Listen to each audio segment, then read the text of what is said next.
Friends అందరూ ఎలా ఉన్నారు? ఈరోజు ఈ వీడియోలో వారణాసి గురించి చాలా అప్డేట్స్ వచ్చాయన్నమాట. వాటన్నిటి గురించి జాగ్రత్తగా మాట్లాడుకునేటటువంటి ప్రయత్నం చేద్దాం.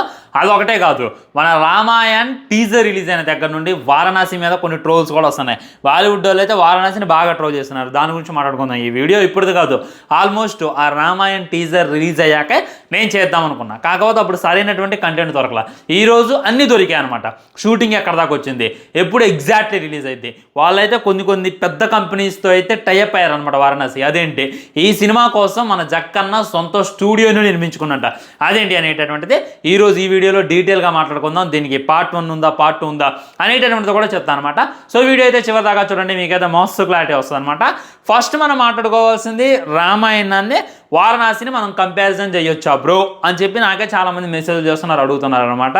భయ్యా, వారణాసి విఎఫ్ఎక్స్, వారణాసి వాళ్ళు తీసేటటువంటి విధానానికి ఇక కంపారిజన్ చేస్తే కామెడీ అయిపోద్ది అనమాట. ఇక వాళ్ళు మనల్ని గెలుక్కోలేరు, గెలుక్కుంటే మట్టుకే వాళ్ళే పెద్ద కమెడియన్స్ అని చెప్పి మనమైతే గుర్తుంచుకోవాలి. ఎలా చెప్తున్నాను అంటే, వారణాసి అనేటటువంటిది బాహుబలి లాంటిది. ఈ రామాయణ్ అనేటటువంటిది, నితీష్ తివారీ తీస్తున్నటువంటి రామాయణం అనేటటువంటిది మన విజయ్ తలపతి పులి లాంటిది. ఏదో తీసి ఏదో వాతలు పెట్టుకున్నట్టు మనల్నికే వాళ్ళకి ఏం కంపారిజన్ లేదు. అవన్నీ రాంగ్ అయిపోద్ది అనమాట. అంతెందుకు, ఎప్పుడో ఒక 10 సంవత్సరాల క్రితం వచ్చినటువంటి బాహుబలి అరాని కూడా వాళ్ళు టచ్ చేయలేకపోతున్నారు. దానికోసం వాళ్ళు ఎంత కష్టపడుతున్నారు మీరు చూశారు కదా. రామాయణంలో రణబీర్తో కత్తి పట్టించారు, అటు ఇటు తిప్పించారు, చాలా అంటే చాలా ఇజ్జలు చేశారు. కానీ బాహుబలిలో ప్రభాస్ అన్న అరా దగ్గర కూడా వెళ్ళాం. మనకి 10 సంవత్సరాల క్రితం ఉన్నటువంటి గ్రాఫిక్స్ని కూడా వాళ్ళైతే మ్యాచ్ చేయలేకపోతున్నారు. అంతేందుకు మన మాహిష్మతిని ఎలా చూపించిండు రాజమౌళి గారు, మాహిష్మతిని ఎలా చూపించిండు, కానీ ఇందులో అయోధ్యని వీళ్ళు ఎలా చూపించారు, ఆ టైంలో ఆ దున్నపోతుని ఎలా చూపించారు, బల్లాలదేవి ఎగిరి కొడతంటే నిజంగా ఆ దున్నపోతు ఉందేమోరా అనేటటువంటి ఫీలింగ్ వచ్చేది. కానీ ఇప్పుడు వచ్చినటువంటి ఈ రామాయణ గ్లిమ్స్లో జింకను ఎలా చూపించారు, వీటన్నిటికీ మీకు క్లారిటీ వచ్చేస్తుంది అనమాట.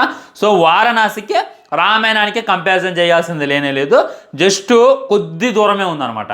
ఆ కొద్ది దూరాన్ని బీట్ చేయగలిగితే, లైక్ మన మహేష్ బాబు అన్న రాముని లుక్ రిలీజ్ చేసే అంతవరకే వీళ్ళు ఆటలన్నా పాటలు పడినా 4,000 కోట్లు పెట్టినాం, 40,000 కోట్లు పెట్టినాం, అక్కడ కొడతాం ఎక్కడ కొడతాం, ఆ గ్రాఫిక్స్ అన్నో ఈ గ్రాఫిక్స్ అన్నో, ఇదంతా కూడా జస్టే వారణాసి దగ్గర నుండి టీజర్ వచ్చిందాక, గ్లిమ్స్ వచ్చిందాక, మన మహేష్ బాబు అన్న ఆ యొక్క రాముడు అవతారంలో లుక్ వచ్చిందాక. వన్స్ అది ల్యాండ్ అయింది అనుకో అపోజిషన్కి బ్యాండ్, మనం అంటాం కాదు, వాళ్ళు దగ్గర కూడా రాలేరు అనమాట. నేను ఆల్రెడీ షార్ట్ వీడియోలో కూడా చెప్పా ఎలా చూపించిందంటే, ఆల్రెడీ మీకు చెప్పా ఒకసారి షార్ట్ వీడియో వెళ్ళి నా ఛానల్లో చెక్ చేయండి. అందులో ఏం చెప్పా అంటే, వారణాసిలో ఎంత డీటెయిలింగ్ ఉంది, రామాయణంలో ఎంత వీక్, అక్కడ వీక్ డీటెయిలింగో ఎక్కడ పీక్ డీటెయిలింగో. ఎలా చెప్తానో చూడండి. మన రణబీర్ చూసుకున్నట్లయితే రాముని వారి అవతారంలో నడిచి వస్తారనమాట. అక్కడ భయంకరమైనటువంటి తుఫాను, గాలి అది ఇది వస్తూ ఉంటుంది. అక్కడ అంత జుట్టు ఉన్నా కానీ జుట్టు కొద్దిగా కదలదు. అంత గాలిలో జుట్టు కదలపోవడం ఏంది, దారుణం కదా. అండ్ రణబీర్ వేసుకున్నటువంటి డ్రెస్ కూడా సరిగ్గా పోగదనమాట. ఈజీగా అదొక గ్రీన్ స్క్రీన్ ఎఫెక్ట్ అని చెప్పి క్లారిటీగా కానొస్తుంది. దాన్ని మనం కైన్ మాస్టర్లో గట్టిగా కూర్చుంటే ఎడిటింగ్ చేయొచ్చు ఆ ఎఫెక్ట్స్ని. సో అంత వీక్ డీటెయిలింగ్. కానీ మన వారణాసిలో చూసుకున్నట్లయితే మన రుద్ర నంది మీద వస్తుంటే ఆ నెత్తిన ఎంటకలు ఎలా ఊగుతున్నాయో చూడండి. అక్కడ అంతగాలో వస్తుంటే కనీసం మన రాముల వారి రణబీర్ది ఎంటక కూడా అవ్వట్లేదు. కానీ ఇక్కడ రుద్ర తల మీద ఉన్నటువంటి ఎంట్రకలు ఎలా ఊగుతున్నాయి. ఇంకా డీటెయిల్లోకి వెళ్తే నంది తోకకున్నటువంటి వెంట్రుకలను కూడా ఊపుతుండు. ఇది అనమాట మన రాజమౌళి గారు పీక్ డీటెయిలింగ్గా చెప్పుకోవచ్చు అనమాట. ఎలాంటి డీటెయిలింగ్ ఎవరు పెట్టరో ఇంకా డీటెయిల్గా చెప్పను నేను. ఒకసారి షార్ట్ చూడండి. నంది గ్రాఫిక్సే కదా, ఆ నంది ఏం ఒరిజినల్ నంది కాదు, దాని గ్రాఫిక్స్ విఎఫ్ఎక్స్ చేశారని చెప్పి మనందరికీ తెలుసు. అయినా కానీ జాగ్రత్తగా చూడండి, అస్సలే అని కూడా మిస్ అవ్వాల. ఇప్పుడు నంది అయినా ఈ గోవులైనా ఇవన్నీ కూడా పరిగెడుతున్నప్పుడు రొప్పుతాయి అనమాట. రొప్పే ఆ యొక్క సలేవలకి సొల్లునైతే కరుస్తాయి. ఆ సొల్లును కూడా చూపించేటటువంటి ప్రయత్నం చేసిండు. బాబా జక్కన్న నువ్వు మాత్రమే ఇది చేయగలవు అనేటటువంటి ఫీలింగ్ కలిగింది. వాళ్ళు అన్నారు, మేము ఈ అనౌన్స్మెంట్ వీడియో కోసమే 1 year కూర్చున్నామండి అని చెప్పి. ఎడిటర్ అంటే కొద్దిగా ఓవర్ అనిపించింది. కానీ ఈ రేంజ్లో డీటెయిలింగ్ తిప్పాలి అని అంటే సంవత్సరం కాదు, వేరే వాళ్ళైతే 2-3 సంవత్సరాలు కూర్చున్నా ఈ రేంజ్లో డీటెయిలింగ్ అయితే తిప్పలేరు అనమాట. అనరాలందరూ కూడా టవర్ లాగా నించొని రాముల వారిని పైన నుంచోబెట్టి కుంభకర్ణుడి మీద అయితే దాడి చేస్తున్నారు. ఆ షాట్ ఎంత బాగుంది. ఆ ఒక్క షాటు ఈ వారణాసి టీజర్తో కంపారిజన్ చేయడానికి లేదు, ట్రైలర్తో కంపారిజన్ చేయడానికి లేదు. ఆ ఒక్క షాటు రామాయణ టీజర్ మొత్తం అని చెప్పి మళ్ళీ గుర్తుపెట్టుకోవాలన్నమాట. ట్రోల్ చేయండి భయ్యా, మీరైతే లైట్ చేసుకోండి.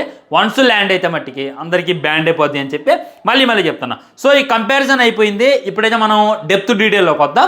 ఎప్పుడు రిలీజ్ అవుతుంది అనేటటువంటిది, ఎక్కడ దాకా వచ్చింది అనేటటువంటిది మీ అందరికీ తెలుసు అనమాట. దీనికోసం నేను స్టూడియోలో చూసుకున్నట్లయితే ఒక సపరేట్ ల్యాబ్ని అయితే ఇచ్చేసేసారనమాట. ఓన్లీ ఈ సినిమా కోసం మన జక్కన్న దీని మీద అయితే ఇన్వెస్ట్ చేసింది. అంటే ఇక ఫ్యూచర్లో కూడా పెద్ద పెద్ద సినిమాలన్నీ కూడా హైదరాబాద్లోనే కంప్లీట్ చేయొచ్చు అనేటటువంటి రీతిలో దీన్ని అయితే ఇచ్చేసారనమాట. సో ఫస్ట్ టైం మన జక్కన్న వేరే వేరే ల్యాబ్స్కి వెళ్ళి వేరే వేరే విఎఫ్ఎక్స్ వర్క్స్ అనే ఆయన అయితే నమ్ముకునేది, కానీ ఆయన వేరే వేరే వాటితో టైఅప్ అయ్యే దగ్గరుండి విఎఫ్ఎక్స్ని గ్రాఫిక్స్ని డిజైన్ చేసేటటువంటి పనిలో ఉన్నంట. ఆ 25 నిమిషాల రామాయణం అక్కది ఏదైతే ఉందో అది నెక్స్ట్ లెవెల్ వచ్చిందంట. ఇంకా బెటర్గా రావాలని చెప్పి ఇంకా తీసేటటువంటి ప్రయత్నం చేస్తున్నారని చెప్పి బయట వినబడుతున్నటువంటి గట్టి వార్తలు అనమాట. మన మహేష్ బాబు అన్న పాస్ట్కి లైక్ త్రేతాయుగం దానికైతే వెళ్ళిపోతారు అనమాట. వెళ్ళిపోయినప్పుడు అక్కడ చూపించేటటువంటి సిచ్యువేషన్స్ ఉంటాయంట ఫ్రెండ్స్, మామూలుగా ఉంటుంది అనమాట. ఆయన ట్రైన్ ట్రావెల్ చేయడానికి గల రీజన్ ఏంది అనేటటువంటిది కూడా ప్రాపర్గా మన ముందు పెట్టేటటువంటి ప్రయత్నం జక్కన చేస్తుందని చెప్పి ఇంకా గట్టి వార్తలు అనమాట. ఇప్పుడున్నటువంటి ఇంకా పెద్ద వార్త ఏందో తెలుసా, ఇప్పుడు లైన్తో ఆ యొక్క క్లిప్స్ని చిత్రీకరించేటటువంటి ప్రయత్నం చేస్తున్నారు.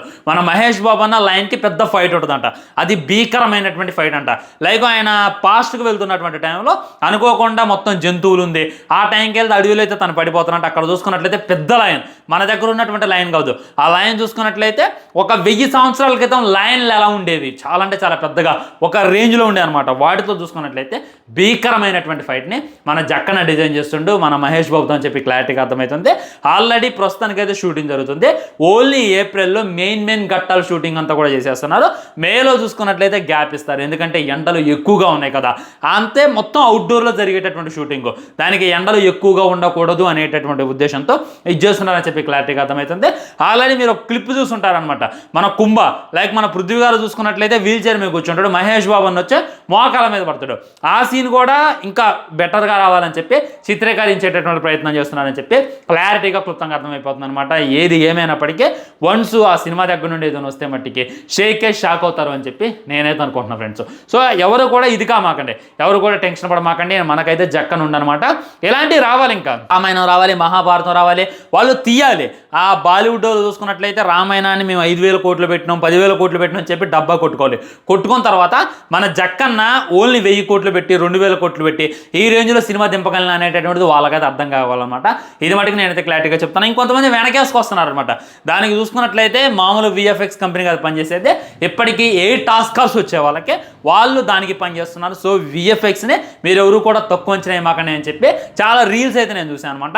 ఒకటి గుర్తుపెట్టుకోండి, వీళ్ళు టీజర్లోనే ఇంతలా దొరికిపోతాయి. టీజర్లో చూసుకున్నట్లయితే ఎన్ని వీక్ డీటెయిలింగ్ పెడితే ఇక సినిమాలో ఏముంటుంది అనేటటువంటిది 2 నిమిషాల టీజర్లోనే మనల్ని ఇంప్రెస్ చేయలేకపోయారు. 2 నిమిషాల టీజర్లోనే అబ్బా అనేటటువంటి ఫీలింగ్ తెప్పిలేకపోయారు. ఇక 3 గంటల సినిమాలో ఎలా మెప్పిస్తారు అనేటటువంటిది మనమైతే వెయిట్ చేసి చూడాలన్నమాట. ఇంకా చాలామంది చాలా మారుస్తారు, ఏదో హనుమాన్ జయంతి ఉంది కాబట్టి ఆదలా బాధలా రిలీజ్ చేశారు, ఆ తర్వాత చాలా డీటెయిల్గా రిలీజ్ చేస్తారని చెప్పి కూడా కామెంట్ చేయడం నేను చూసా. అట్లాంటిది ఏమి లేదు. ఈ టీజర్ ఎలా ఉందో సినిమా కూడా అలా ఉంటుంది అని చెప్పి గుర్తుపెట్టుకోండి. ఆదిపురుష్ ఉంది, టీజర్ ఎలా ఉందో అలానే ఉంది కదా సినిమా, అంతేగాని ఏమైనా మార్పులు జరిగినాయా? తిట్టగా కొన్ని మార్పులు అయితే చేశారు, అవి కూడా అంత వర్కౌట్ కాలేదన్నమాట. అదేవిధంగా ఇది కూడా ఉంటుంది అని చెప్పి నాకైతే అనిపిస్తుంది అనమాట. సో వీడియో లైక్ చేయండి, షేర్ చేయండి, ఛానల్ సబ్స్క్రైబ్ చేయండి. ఆ తర్వాత ఎన్టీఆర్ నీల్ మూవీ అప్డేట్తో మళ్ళీ కలుద్దాం. బాయ్ బాయ్, నమస్కారం.